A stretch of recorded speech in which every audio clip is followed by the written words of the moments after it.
Impactful, relevant, historic are just a few of the words that some of the attendees used to describe the Colored Child Welfare Conference, the only foster care conference in the state of Wisconsin to focus solely on the needs of black children and their families.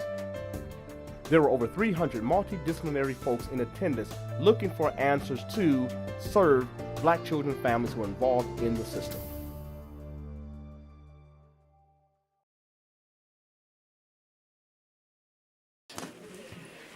All right, how's everyone? Kind of have to woosah after that. I really enjoyed my lunch and the presentation, our keynote for this afternoon. And here we come again to talk about dispelling the Jezebel myth, understanding the historical roots of systematic sexual exploitation and trafficking of girls and women of color. Now I want you all to say that with me 10 times. Let's go. Dispelling, right. But what we really want to thank Jermaine Reeve for the opportunity to share what we know so far about human trafficking, really, and what we've learned in this process. It's been 8 years for Martha Love and I, and all the many intersections that affect human trafficking. And the more we stay on this journey, the more we learn, and the more these intersections become important. So I'm here with my friends. Martha Love, please stand. Laura Johnson, please stand. And we have a lot of ground to cover within the next 90 minutes and even less. Our endeavor is to share how we're going to dispel the myth, the Jezebel myth, and leave time for Q&A near the end of the presentation. Come on in, grab a seat really, really quickly, please. So we're talking about dispelling the Jezebel myth. And I like that the room is pretty much full. That means that you all want to either learn more about it, learn about Jezebel, or how can we dispel the myth? Who wants to dispel the myth? Who wants to learn more about just Jezebel and why the myth? Yeah, why the myth? What's going on? So before we talk about the Jezebel myth, let's talk about Jezebel. Who is she? Well, she was a real woman. In biblical history, Jezebel was the wife of King Ahab, who ruled the kingdom of Israel by interfering with the exclusive worship. Can someone close the door, please, and come on in, of the Hebrew God Yahweh. She was a queen. Jezebel was a queen, but she disregarded the rights of common man and defying the great prophets of Elijah and Elisha. She had fierce energy. She tried to destroy those who opposed her. Say, Jezebel was something else. Jezebel was something else. She is depicted as erotically appealing and openly seductive.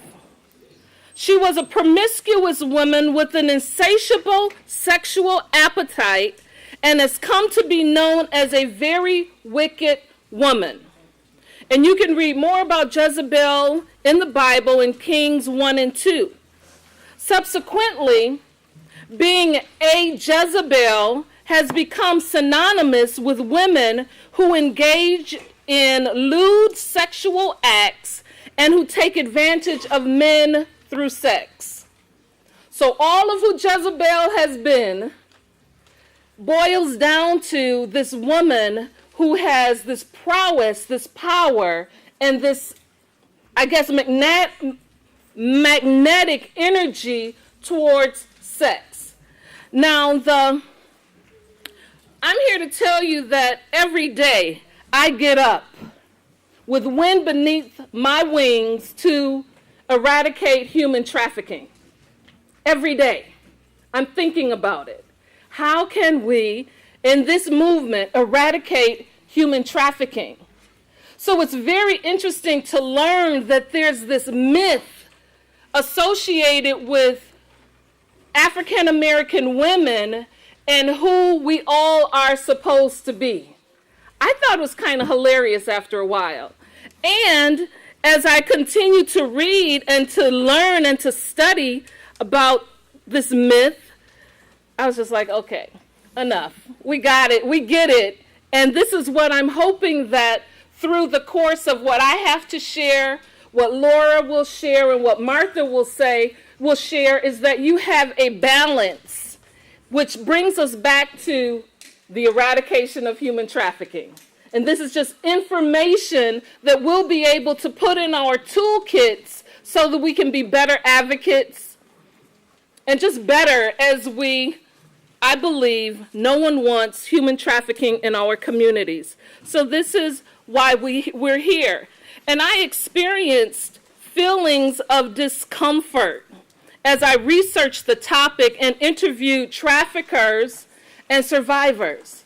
I was like, can you please tell me, what does this mean to you? How did this affect you? And it had me in a very, very uncomfortable place. But it's very clear to me that we can't eradicate what we don't understand. And the struggle is very, very real. And I can also tell you that I'm a pastor, so as you all are looking at me, either smile or say amen or nod or something, okay? Amen. All right, okay. That's cool. So it's just important to be lifelong learners in this journey, because we know that even though human trafficking has showed up in a way that people are interested, they're wanting to know more about it, it hasn't just shown up within the past 8 years. We know that, right?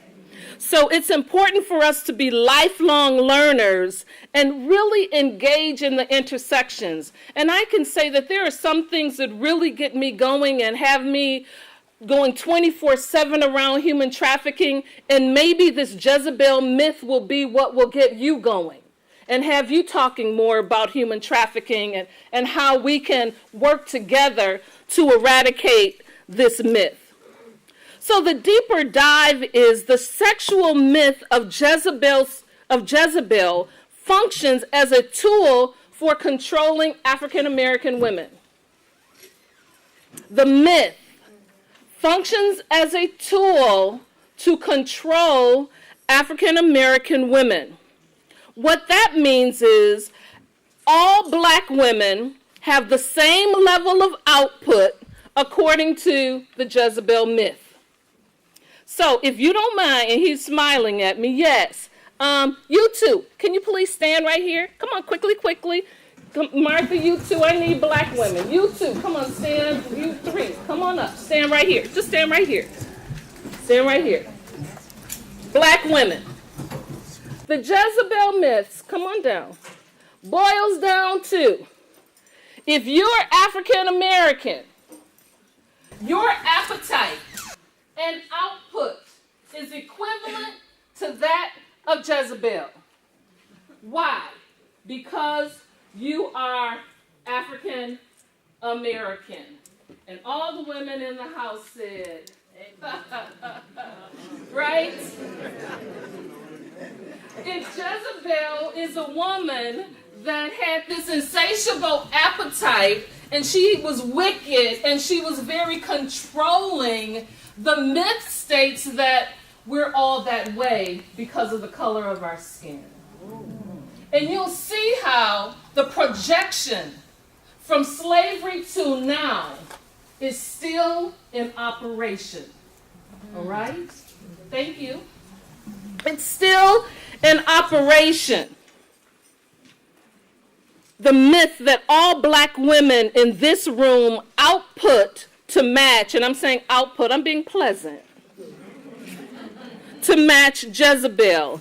And as a slave woman with a broad behind and full breasts and wide hips, we would be matched if we were that person. If we all had the broad behinds, the full breasts, the wide hips, we would be matched with the biggest, the tallest, the strongest black male slave for economics of producing strong, well-bred babies. And that parallel to me was like, Wow. Because human trafficking boils down to what? Economics, money. It boils down to money, right? So it's interesting to see how, and I'm on the slow side.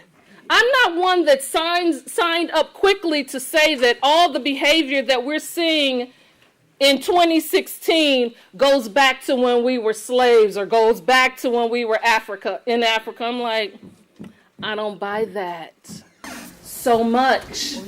But this was very interesting to see that there are strong parallels here. The Jezebel stereotype. All right, this is my friend Wanda Montgomery, everybody. They said wasn't no cheers. No, have a seat, be close. I'm right here. This Jezebel stereotype evolved during slavery, continued to exist after the end of slavery, and still contributes to the unique harassment experiences of African American females today. Now, mind you, our backdrop is prostitution. Our backdrop is human trafficking. And you will hear as we go on how this is still in motion today. All sex workers are expected to output to fulfill the Jezebel myth. And that's why I asked Laura, who is a thriver. She has moved from victim, survivor to thriving, to come and to share her story and to show us how this is intertwined in the lifestyle. And according to the Jezebel myth, all victims of human trafficking have the capacity to output and fulfill as she would if she were Jezebel. And there's a problem there. Just the human dignity that one would think, well, how can I say this? We want human rights and human dignity to rise, correct? And to think that every person that shows up because they're a certain color has the capacity to be this woman that's swinging from the poles and is going to give it to you just the way you want it and make you feel like you're a man and just all that goes into the fact that a person showing up that's going to exchange money for sexual favor will think that because you're black, you can produce that way. I have a problem with it.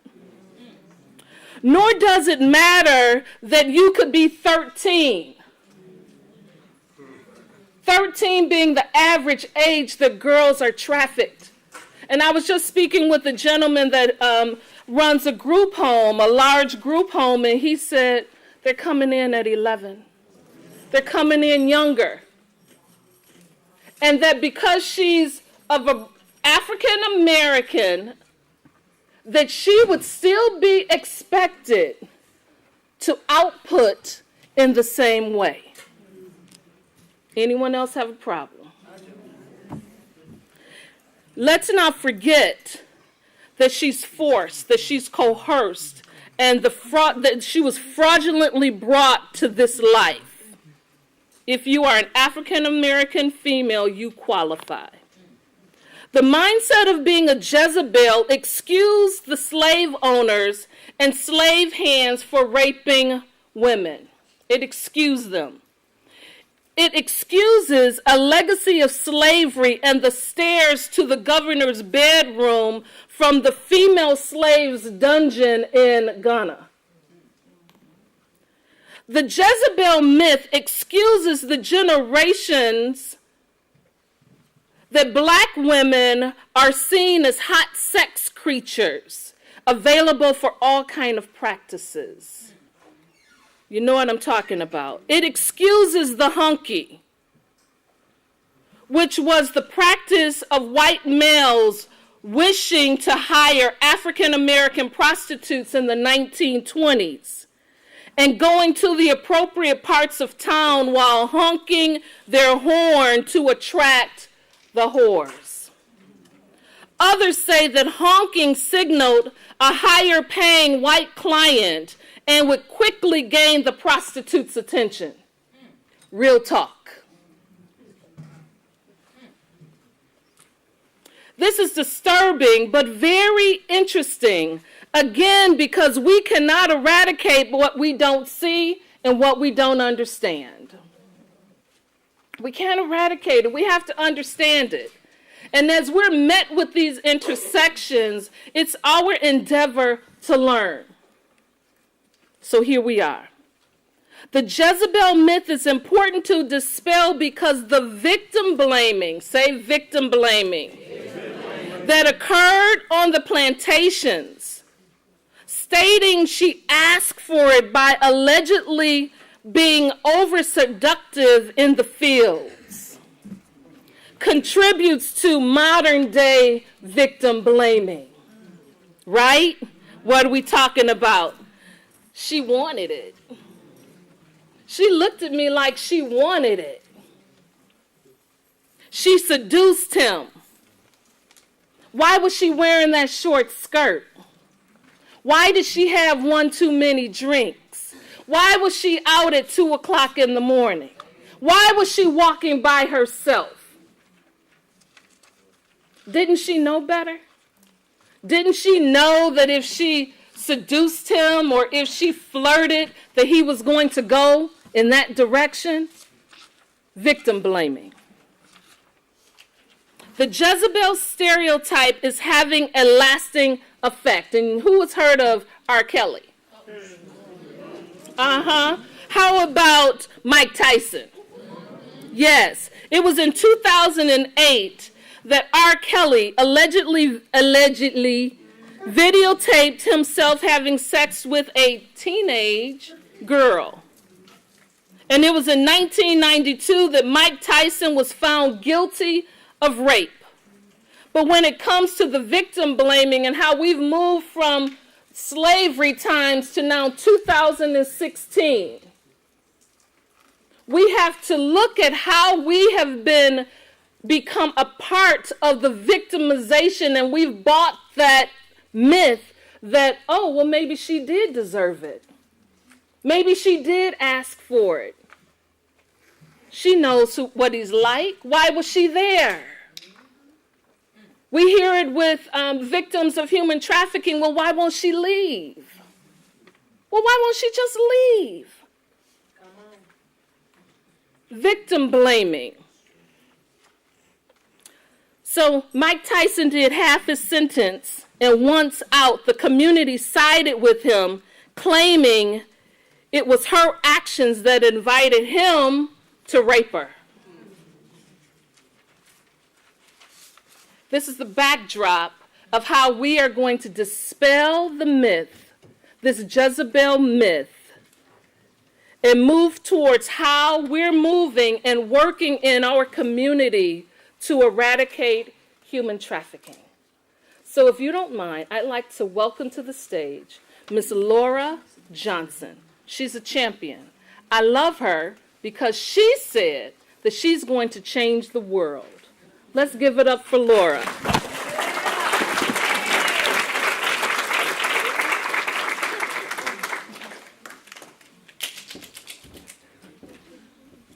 Hi, I'm Laura Johnson.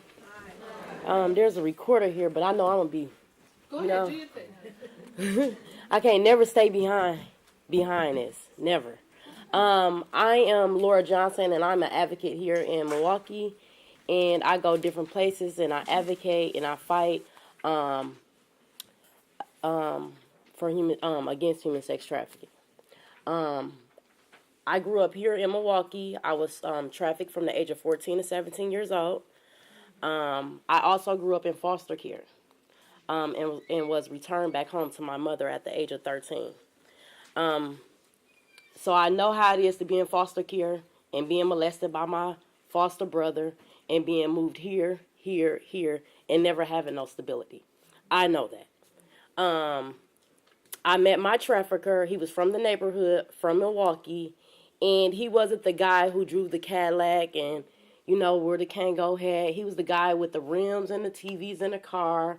And to me, at that time, at 14 years old, who had no friends, lonely, in a very dark place. My mother was still on drugs.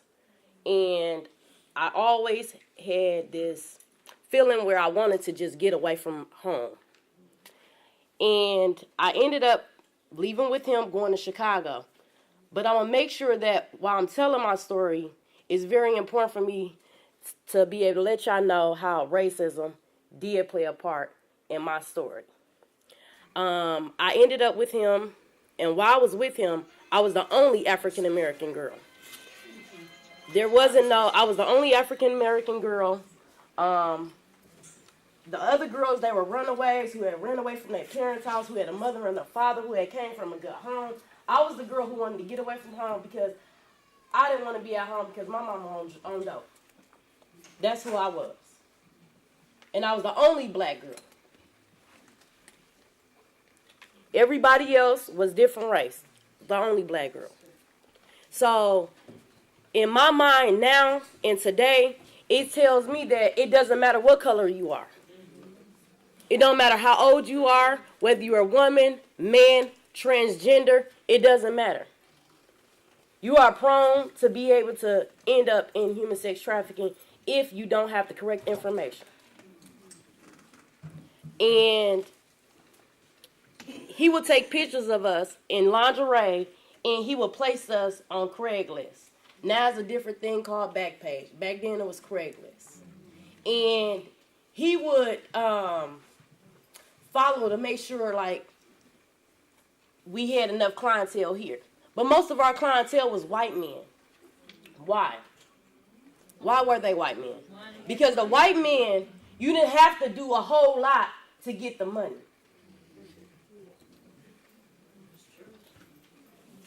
A black man was too needy.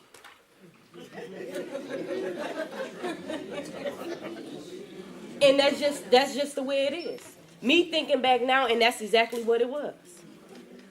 Because while being in traffic, the clientele was all Caucasian and different. No, it wasn't really black men. And if they was a black man, he had to been a lawyer or a judge, or you know what I'm saying? He had to been somebody who was really making some top dollars, because this was a multi-billion-dollar industry. And you had to have the right amount of money to come back with. It wasn't no slacking. And while being trafficked, I had a baby, so yeah, I was held hostage. My family wasn't looking for me. Jesus. I had a baby, they got sent back to Milwaukee, and you talking about the trauma of going all the way back. From being in foster care, getting molested by my foster brother, to coming back home to a mother that's still addicted to drugs and just wanting to get away. And there was no sleep. I was used to adapting to the situations that I was in. I knew how to adapt. I had a bag full of masks, and I just toted around this big old bag, and I lay them out on the bed and figure out who I'm going to be today. Because I never wanted to be who I was. Come on here. I never wanted to be Laura. You helped her. I never wanted to be me. I always tried to figure out a way how to escape. And I was a very smart kid. Very intelligent. Sitting in front of my classroom, straight A student. And I would read books to escape. So I've read so many tons of books, and I still read a lot of books now. And being trafficked by a guy who mentally, sexually, physically, emotionally abused me over and over. He would turn on the news and say, "Hey, your people ain't even looking for you. You see this? They ain't looking for you. They ain't even looking for you. They don't care." And you adapted to the situation that you were in. And it's like, okay. So now I'm adapting because I got tired of getting beat on, whooped on, me telling the girls we should just jump on, we should just get up out of here, them telling him, me getting beat up again. And now I'm working in the club. Now I'm 17, I'm working in the club. All the men there white, hillbillies, and would spend their whole check. And I tried asking a John, you should call the police, but he didn't want to tell nobody because he don't want to have to explain nothing to his wife and kids. He had to keep this image.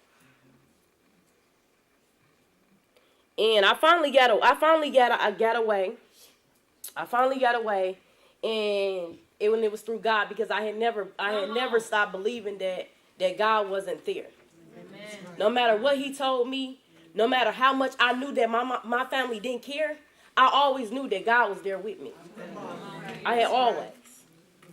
And after getting out of trafficking, it's like, oh my God, okay, I end up back home, Okay, so my mom's still on drugs, and now my oldest sister on drugs. Now I'm like, man, this family is all messed up. Like, man, everybody just so dysfunctional, there was no hope. I felt like that there was no hope, and now I'm in survivor mode, and I got to do what I got to do to be able to sleep on somebody's couch. I have to do what I got to do to be able to feed myself, clothe myself. I have to be able to do what I have to do.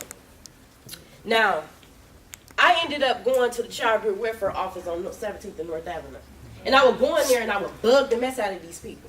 Like, oh my God, I had a baby, they got something back, blah, blah, and And that lady who would sit at that front desk was white. She wasn't black. I always was trying to get past through the door to find out who was back there. They wouldn't let me in. They'd call security and put me out like, oh my God, here she comes again. It's crazy, like. Right? No one had ever took the time out to even sit there and understand me or just listen. To understand that my life was real and this did happen to me. She looked at me so foreign. Ugh. Get her out of here. Come on here, you helping.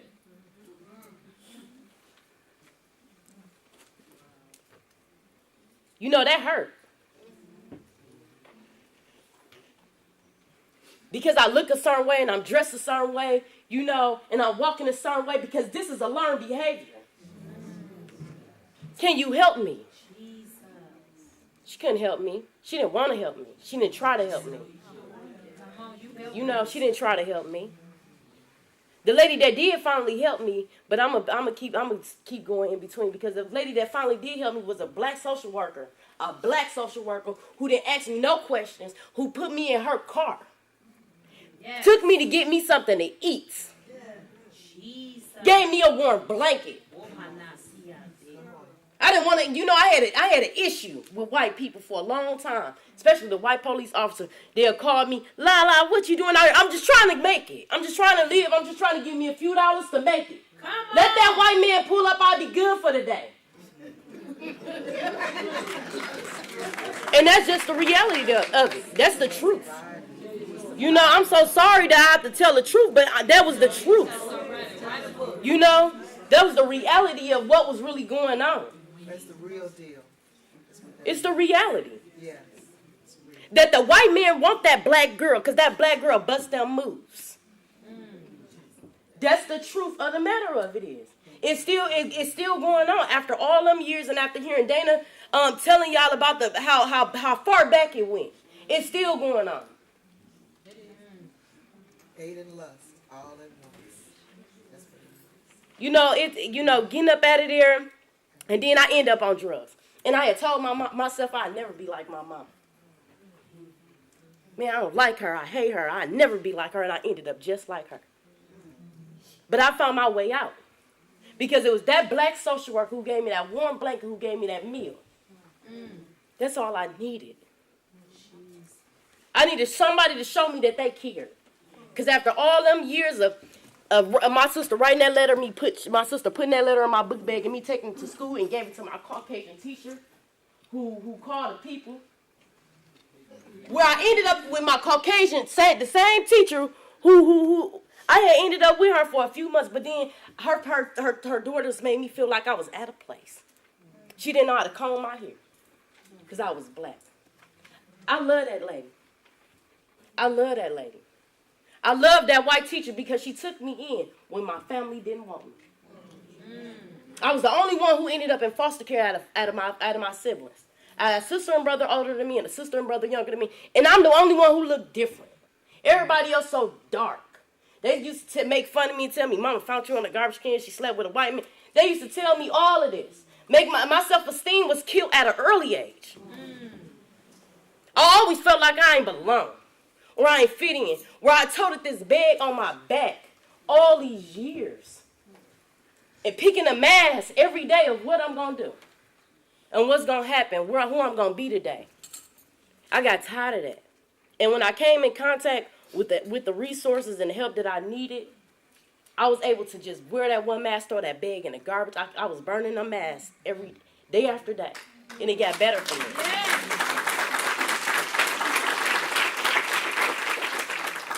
And so now, at 30, I'm engaged. I'm almost done my degree to be a social worker because I'm going to be able to provide them service.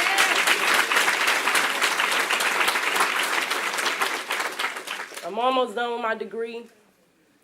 I'm grateful. I'm not giving up on life. I'm not giving up on nothing. I like challenges. I love being able to go in different places and just be me. Just be who I am. And to be able to give people the understanding on, I'm just not a survivor. I'm not just a survivor. I'm a thriver and I'm making it. Don't look at me like this little poor black girl. Because that ain't what I want. That ain't why I'm here. That ain't why I'm here.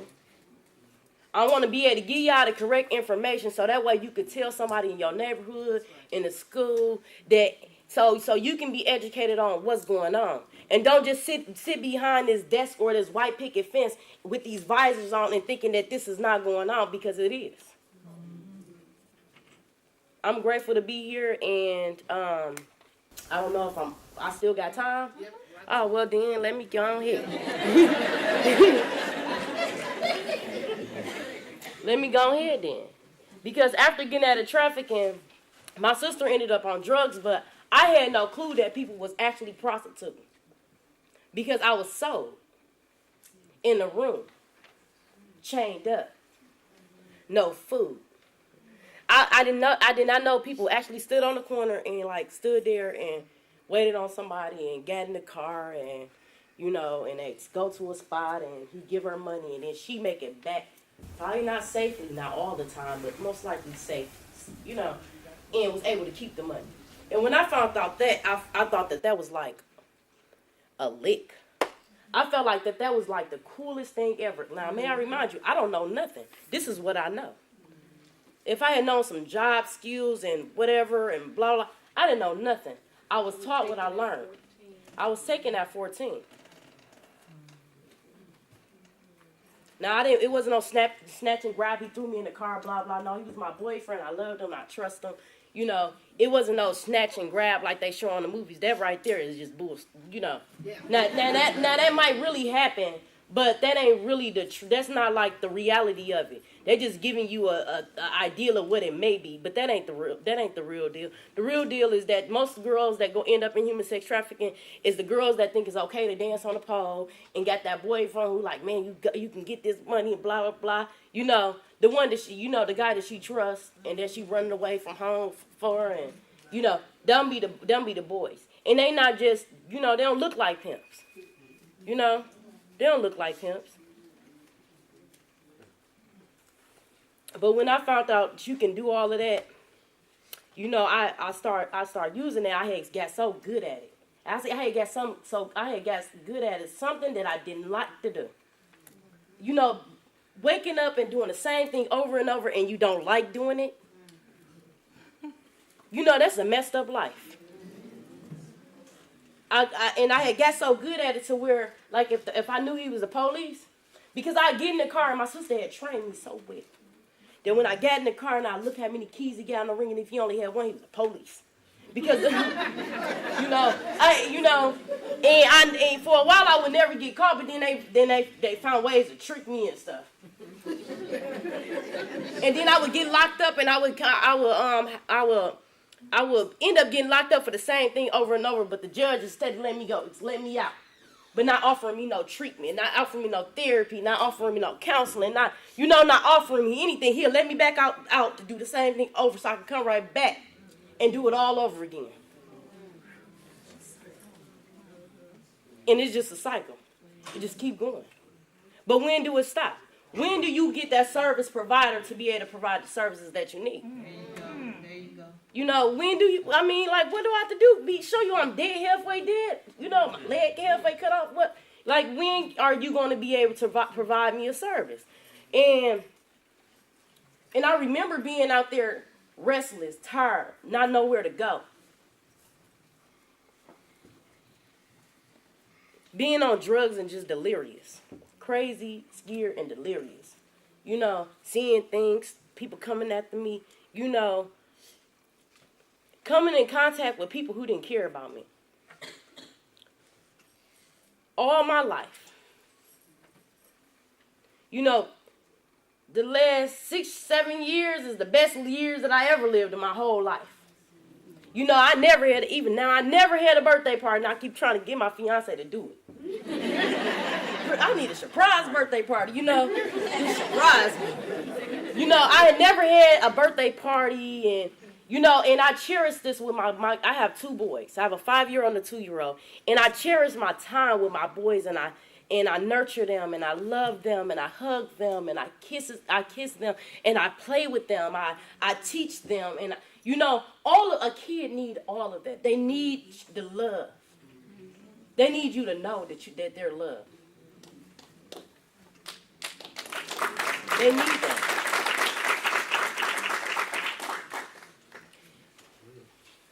And they bad little boys. They are, but they so cute. Like, you know, I told my 5-year-old, you won't punish me. He don't even know what it is. Like, you won't punish me.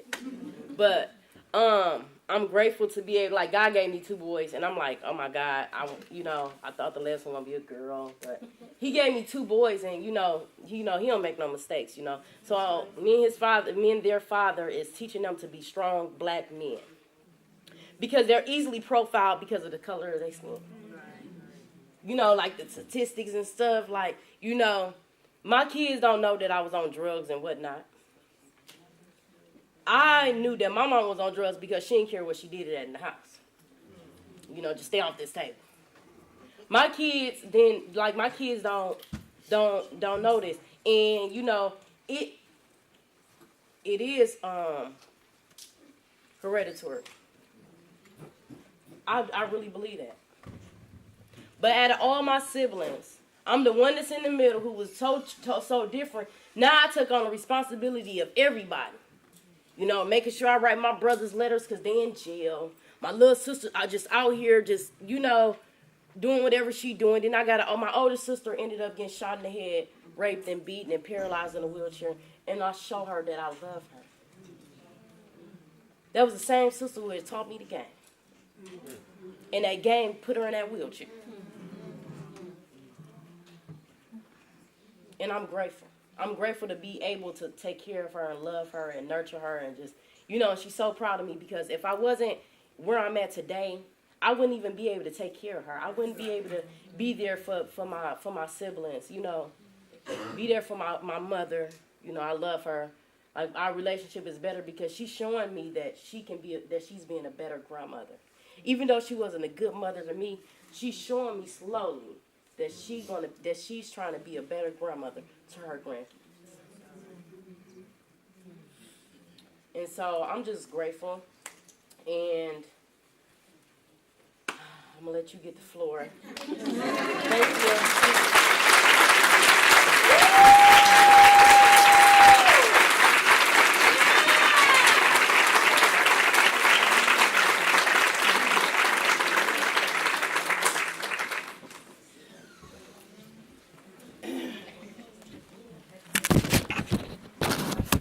My name is Martha Love, and I am so pleased to be here.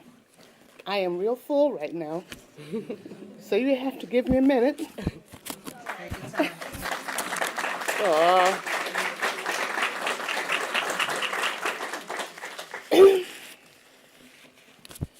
This journey that Dana World Patterson and myself, Michelle Bryant, Claudine O'Leary,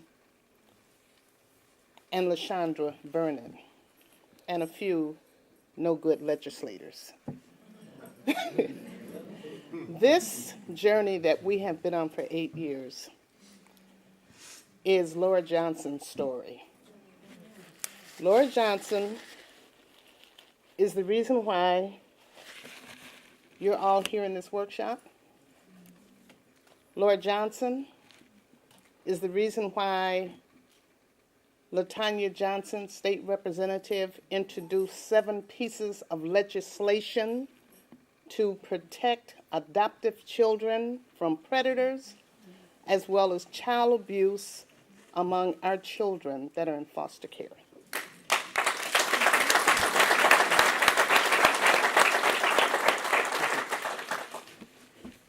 Laura Johnson is the reason why the U.S. Attorney, the state's Attorney General, Schimmel, is that his name? I have trouble pronouncing his name. Is the reason why he saw human trafficking was real. Laura Johnson told him her story at the Majestic Theater in Brookville and challenged him because he did not want to come to that event. It wasn't important. It was just some black women that's being bought and sold and relied upon to make thousands of dollars a day, $2,000 to $3,000 a day, not a month, a day. And if they did not, she and Denise Harris, they would be beaten to a pulp. Laura Johnson didn't tell you that the one reason why she got tired and sick and tired of being tired is because that night she was at the strip club, she didn't make her money, her pimp beat her unconscious. He laid down and went to sleep, slept so hard. This was Laura's chance to get away.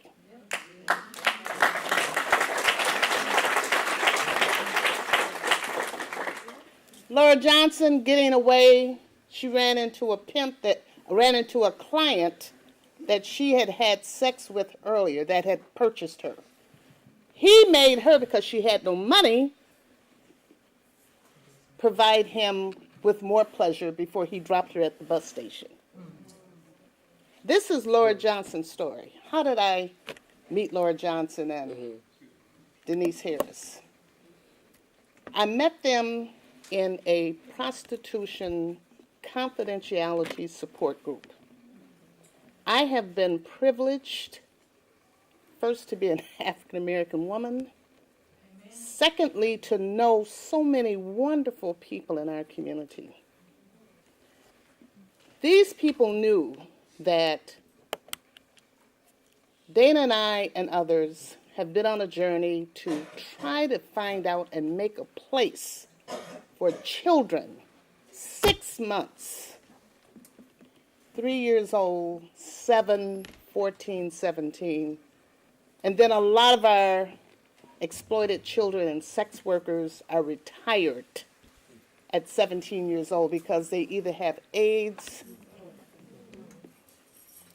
they are rendered mentally challenged because of all of the trauma, all of the things that they're forced to do. As Dana said, force and coercion, the beatings every single day, being made to think that they are not a human being. So, in the support group, I met Laura and I met Denise. Denise is not with us today. Denise determined that when she was 5 years old, because she was busty and buddy, that she was being treated different in her household. She was the one that Uncle John and Mama and Daddy and all the rest of them would pass around to have sex with her. She didn't know what was going on, to have sex with her. Then she determined after a while, I've had enough of this, I'm going to run away. And what did she do? She ran into a pimp. that had her out there on the streets, had her on drugs, beat her so badly that she just had corrective surgery a couple of months ago, right? Yeah. Just beat her bad. Then she had one client that her pimp would take her to all the time that liked to beat her. Now, I'm sure you're saying, oh, well, these are stories. But you know what? You have to hear what's happening. A number of you work with foster care. You work with people that are on the criminal justice side. You become just a little bit, okay, here's another unfortunate situation. But I want to say to you, thank you for everything that you do. I am so full today because I know that you're out there to help our children. Our children, all children, and the white children that live in the suburbs and the rural areas, God help them. But we're here today because of Laura Johnson's story. When I was at the support group, there were a number of prostitutes, as they would call themselves at that time, that were telling their stories, and they wanted a way to give back to the community after being so abused. There was one woman in the group that showed where she had a tooth pulled with pliers. And this is real. This is real. I was at Bayshore on Sunday, and a very active woman, friend that I've known for a long time, approached me, asked me what was I doing, and I told her I was trying to get the word out about human trafficking in our community. She said to me, oh, is that a foreign thing? I said, no, it's not a foreign thing. Matter of fact, just step out, hold up here. Matter of fact, just step outside of Bayshore here and you'll see people wanting to buy you if you would be for sale.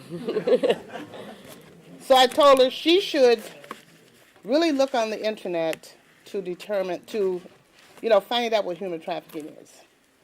Human trafficking is one of the worst scourges in our society. Human trafficking, a lot of the church women would say, oh, look at that child. She over there because she want to be there. That's not true. Dana and I work with the police department. We have helped to change some of the culture. Laura used to tell us, oh, no, I don't want to meet none of the police because they're my clients. They're my clients. But don't tell anybody. We had a very difficult time breaking into all of these networks that have sheltered human trafficking of our children in our society for a long, long time. But I'm here to tell you it's been 8 years. Dana and I are still standing, along with all of you, the Human Trafficking Task Force, wonderful women and men that come, the D.A. Chisholm, outstanding individual. He's outstanding because he cares. He has helped us, helped the judges to understand this pimp deserves 80 years, 40 years. They deserve it. A pimp, this state is known as the Harvard School of Pimps. Can you imagine? The hub of human trafficking. The hub, and also, Dana, thank you so much. I appreciate Dana. Wisconsin is the hub of human trafficking. Wisconsin is the hub of human trafficking, and Milwaukee is the Harvard School for Pimps. Now, Say it again. y'all got to be quiet. Let me see. Let me see here. Say it again, Dana. Wisconsin is considered the hub.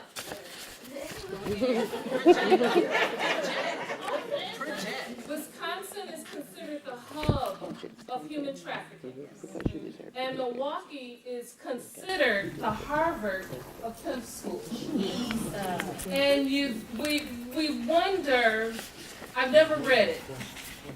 I've never read it anywhere. I'm constantly educating myself. I've never read it anywhere, but we still have to pause that Wisconsin would be considered the hub and Milwaukee the Harvard of pimp school. And why? This is an underground system. It's an underground system that's been working for a long time. And Milwaukee, you know, when we used to consider Milwaukee just a really decent place to live? Yes, raise your family. So there was an underground system then. And Martha, go ahead, but you remember the players' balls here in Milwaukee? Yeah. Uh-huh. Right. Did anyone see Pimps Up, Hoes Down? Yeah. Right. It was filmed here in the documentary. Yeah, so there was a language that was going on that we weren't paying attention to. And we try to move away from pimps because now pimps, you know, they get the feather in their cap. But there's some brutality that goes with that. Yes. So they're traffickers. Go ahead, Martha. See, that's why I like working with my girl, the pastor. She got it. But anyway, the talking about black and white, there's this dictionary that the police department put together, and this is pimp language. And we wonder why we don't know about human trafficking. They say it's in plain sight. In actuality, it is in plain sight. And there's a lot of terms that the pimps use to communicate with the sex workers. And here's this dictionary here talks about ducks. What is a duck? A duck is a black hole. Even in the underworld, black women are referred to ducks, meaning a black hole. So, in the prostitute support group, Laura made me promise, and Denise Harris, that I would tell their story.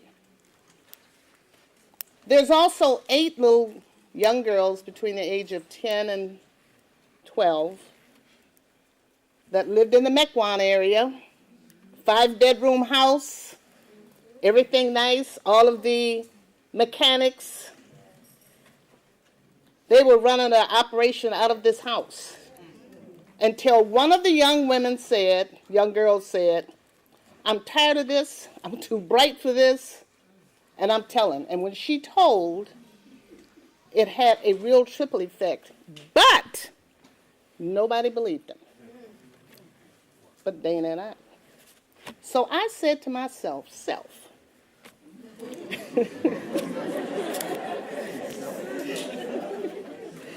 if I can support presidents of the United States of America, if I can support governors, if I can help organize their campaigns, if I can help organize U.S. attorney campaigns, DA campaigns, school board, state representatives, then I must be able, working with groups of people in the neighborhood, I must be able to organize our community to let them know that human trafficking will not prevail, and I need your help. Yes. And we did it. We're here today.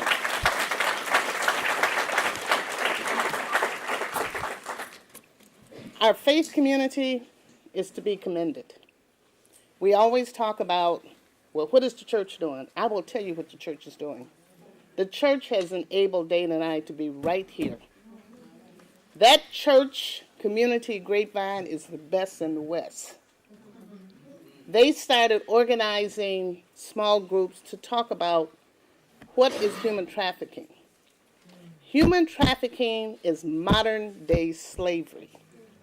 Modern day slavery.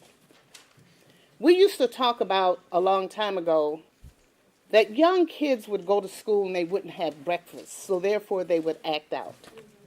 After a while, that was no longer an issue.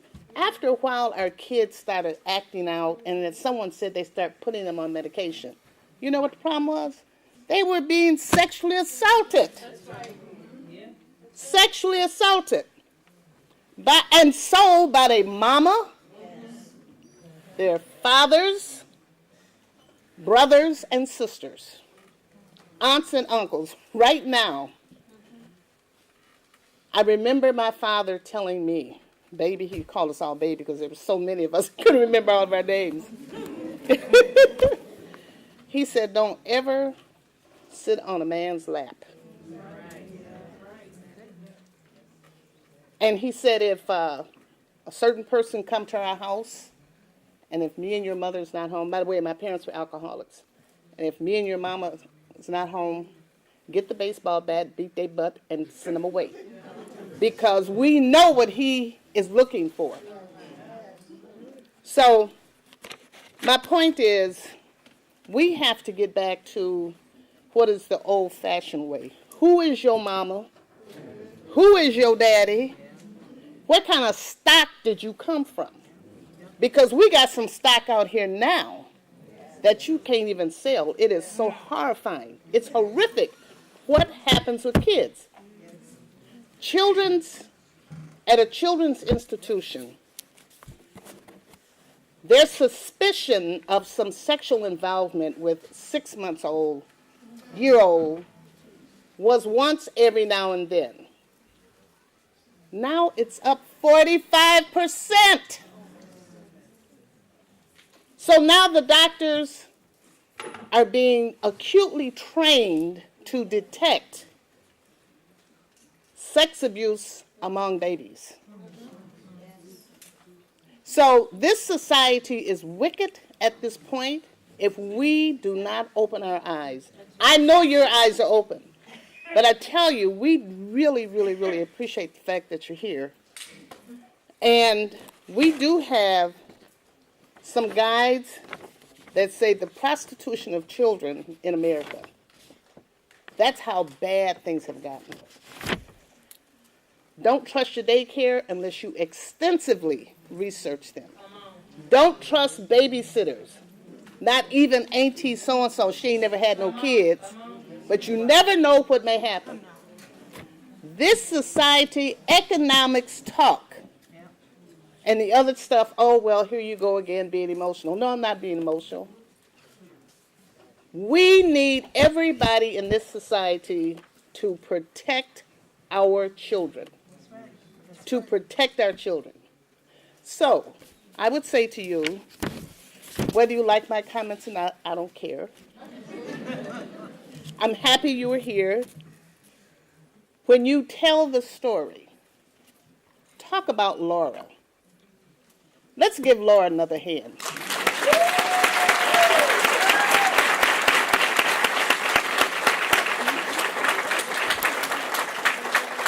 Every time I hear Laura's story, I just get full. Because just think how someone takes your soul away from you. And you heard what she said. Nobody was looking for me. When she finally got away from her pimp, no one was looking for me. Can you imagine what that's like? Laura told us today, right? I can't imagine that no one wouldn't be looking for me. I'm going to tell you the truth. So, but anyway, I am very proud to be one of the founders of the Human Trafficking Task Force in Milwaukee. Our impact is around the state. I see we have a number of task force members here in the room. We appreciate y'all coming to hear the same thing y'all hear when y'all come every month. But we've made a lot of headway with working with the U.S. Attorney's Office. They have been outstanding in terms of their training. working with people from sensitive crime. Dawn Jones, she comes, she does a training with us and tell us about things that we need to watch out for with our, as we go about our day. Human trafficking is organized labor, organized crime, and there's also labor trafficking. Dana and I have to be careful. We meet people all the time, but we have to be careful because we don't know their motives. The trafficker is always trying to stay 2 and 3 steps ahead of the police, so you know what they're going to do with Dana and I. So being from the hood, I understand how to duck. So, but anyway, on the serious side, I hope that you've learned something from this workshop, if nothing else, to see Laura Johnson and hear her story. What she told you today was just a part of her story. This is a phenomenal survivor of sex trafficking. These pimps out here, they're only concerned about money. They will do anything to beat you into submission for you to make money for them. So with that, thank you for your attention, and I will be here to answer any questions. I'm going to answer questions. Laura, come on up. Are there any questions? So do you have a full understanding of the Jezebel myth and how we can dispel it? All right. Any other questions? How about human trafficking? Yes, ma'am.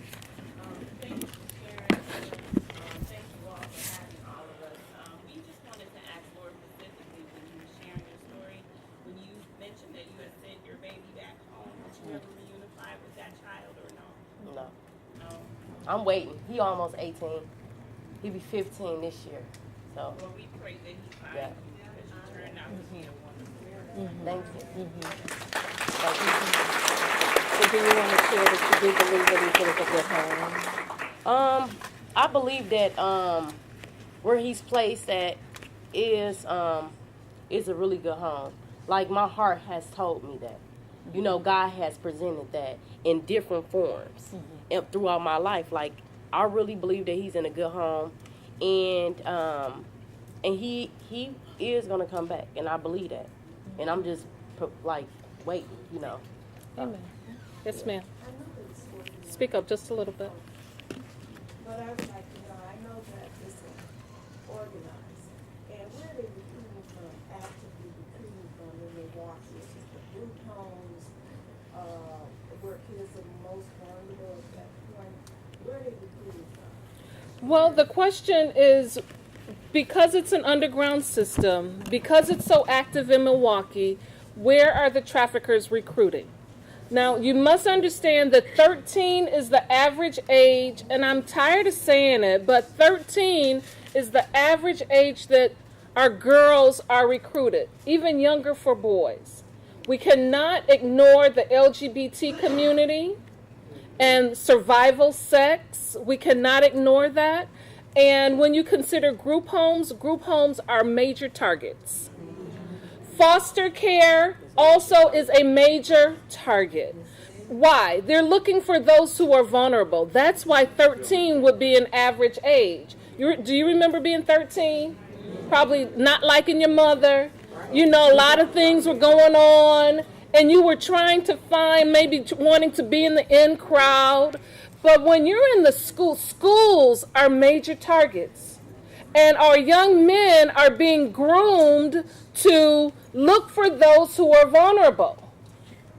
I was speaking to a young lady at our church, and she said, you know, there's this guy that's asking me to call him daddy in the high school. I said, honey, that's pimp talk. Now, if you two know her, you know that she's full of vulnerability. A lot is going on. She's constantly talking. So now someone has been attached to her, and he's even saying, now how far will you go? Will you call me daddy? I said, you tell your friends to put a red cross on him. He's marked. Because we have to train our young people, particularly the 12, 13, 14-year-olds, who see their cousins who are dancing and the long hair and the nails, and they think that life is good, that this is not the way to go. So there's this desensitizing that is happening within our community, and we have to raise our voice, tell the truth. We don't need to sensationalize it not one bit. Just tell the truth about what's going on. Yes, Wanda. Yes, they're in the malls, wherever. Just think about it, where they can watch. Laura was just sitting on her porch, reading her book. They're watching. And it's not stranger danger. They're showing up like boyfriends. They're getting to know mama's on drugs, siblings are a mess, all these things that are going on. Why? So that if you are in the life, then they'll use it against you. Right? Yes, ma'am. You didn't mention this, but I can't help but think that this is a major place for recruitment, and that's social media. Yep. Yes. They still got that going on. Go ahead. It's bad to where they advertising where girls are doing webcam now. Like webcam is like something that I'm hopefully one day be talking more about. Like it's bad. Like webcam is it's a form of prostitution without the guy actually there. And it's still bad because you still degrading yourself. You still, it's just bad. And it is happening. I think that a lot on social media. And also scams. So modeling agencies, come. So they're passing it around in schools. It's on the websites that we're having a modeling call. Pay attention. The other thing is credit card companies that solicit strip joints can no longer use their credit card for the, the lap dance is 3 minutes at $50 a minute. $50 in the strip clubs. So a number of the credit card companies have said, no, we are not going to allow this expenditure. And it's amazing what people will pay for as long as you don't know what they're paying for. Mm-hmm. And, okay, we see a few questions. Now, you've also noticed that there's a particular strip club and strip clubs within our community that have tried to get their licensing, right? Yeah. The reason that we're saying no, we're not against that strip club or any of them. What we are against would be our children,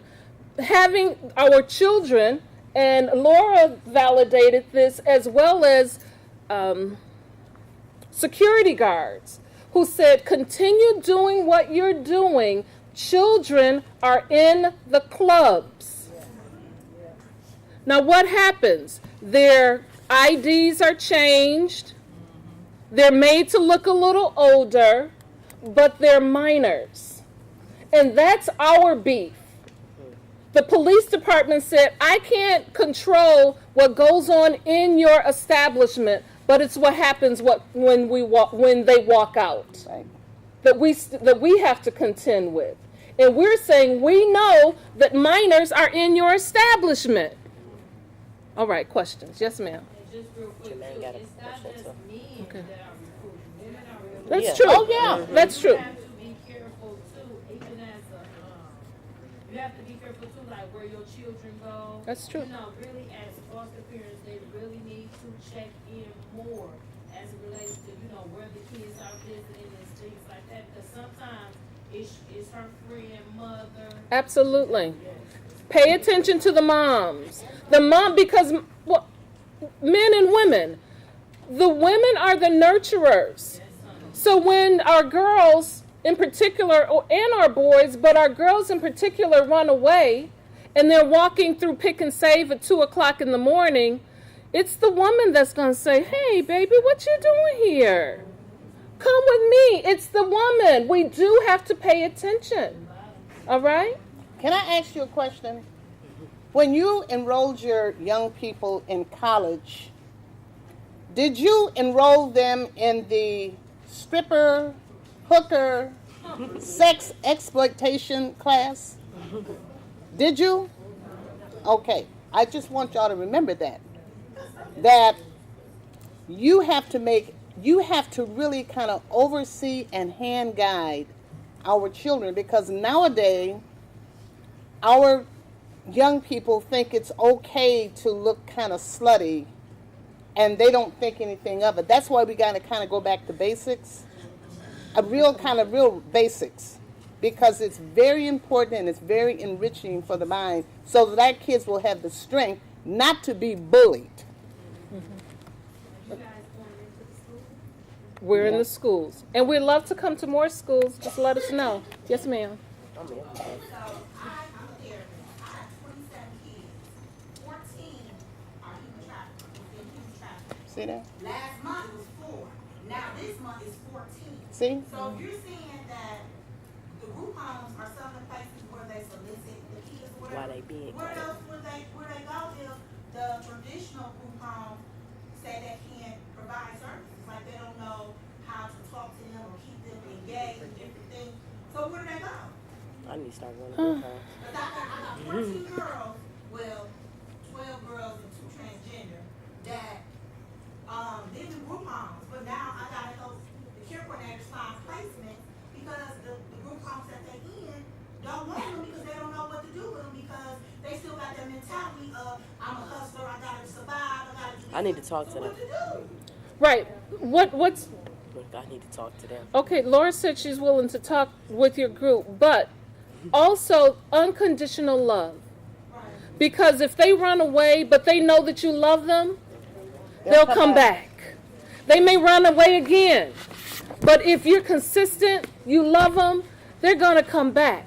Because what we know for sure is that many of the individuals that run away, they're not running to something, they're running from something, right? So, but if they know that you love them, they're going to come back. It's said that process is a good 6, 7, 8 times. But if you're consistent, then they'll come back. So just hang in there. Because I'm telling you, the traffickers are sitting outside the group homes. We got 5 minutes. Okay. We have 5 minutes. Yes, ma'am.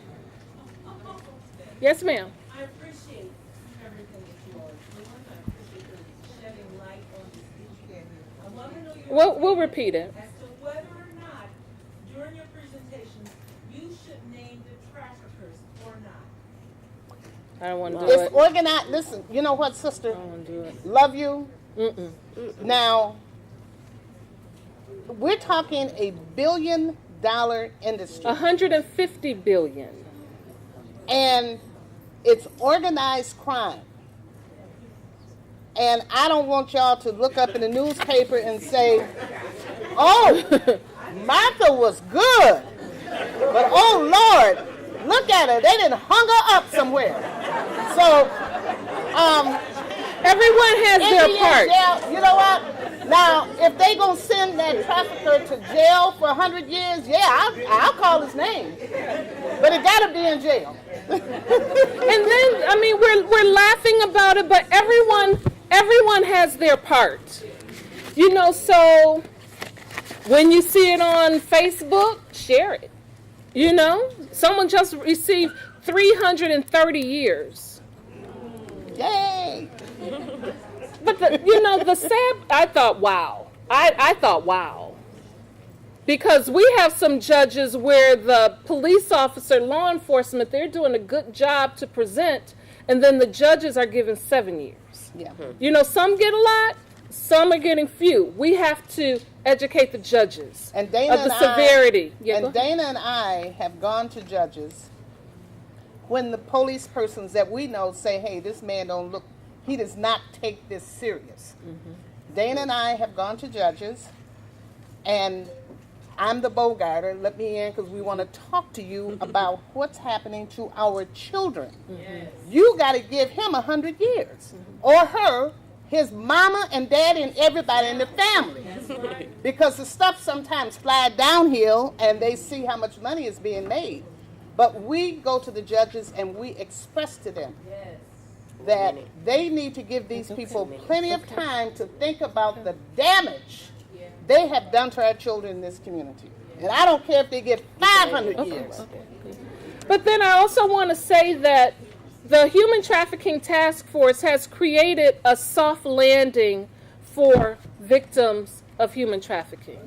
It is also my endeavor because when you speak to traffickers, when you speak to Johns, they're all predators, you know what I mean, that they are also looking for a safe place too. And I know we don't all agree. No, not at all. We don't. But it is important also because if we just wrap our arms around the victims, we still have the Johns. We still have the traffickers to contend with. So we need a safe place for everyone to land. I was speaking with a trafficker who did 20 years. He's been out for 2 years now. And he said, I've been watching you. He said, you're working with, the victims, the survivors, but what about us? I said, well, what about you? And then as he began to tell his story, he was groomed at 12. Everyone has a story. So that's where I am. Jermaine. I'm not sure, I came in a little late, but did you discuss anything about how grooming and conditioning takes place within the family? Yep. Just a little bit. You want to add something? Go ahead. What's on your mind? Yeah. We talked about your wonderful topic. We talked about your wonderful title up front. And then we just, then we broke it down. We broke it down, Jermaine. Thank you. Can't hear you. Uh-oh. For real, I got a lot of little cousins and nieces and stuff like that. And I don't always get to see them, but just hearing this, because I'm not sure MTC. Me? Just kind of black men, sometimes, we be scared to get in the mix of somebody, quarrel when it's with a woman and a man, but this time off all that fear stuff. And plus, I got a little cousin he about 13, and his daddy ain't got no job. But, I'm chilling with him, I try to, come around, be consistent when I'm around my house, but his daddy tell me, oh, man, he laughing. Or, he getting girls to give him money. You know what I'm talking about? But he laughing, but, I know this is what his daddy do. You know what I'm talking about? So, everything I'm saying is true, but, I'm guilty of not always being a gentleman, so just hearing this, man, it's kind of just keep myself in check and how I'm feeling to step up in my family, so. Thank you.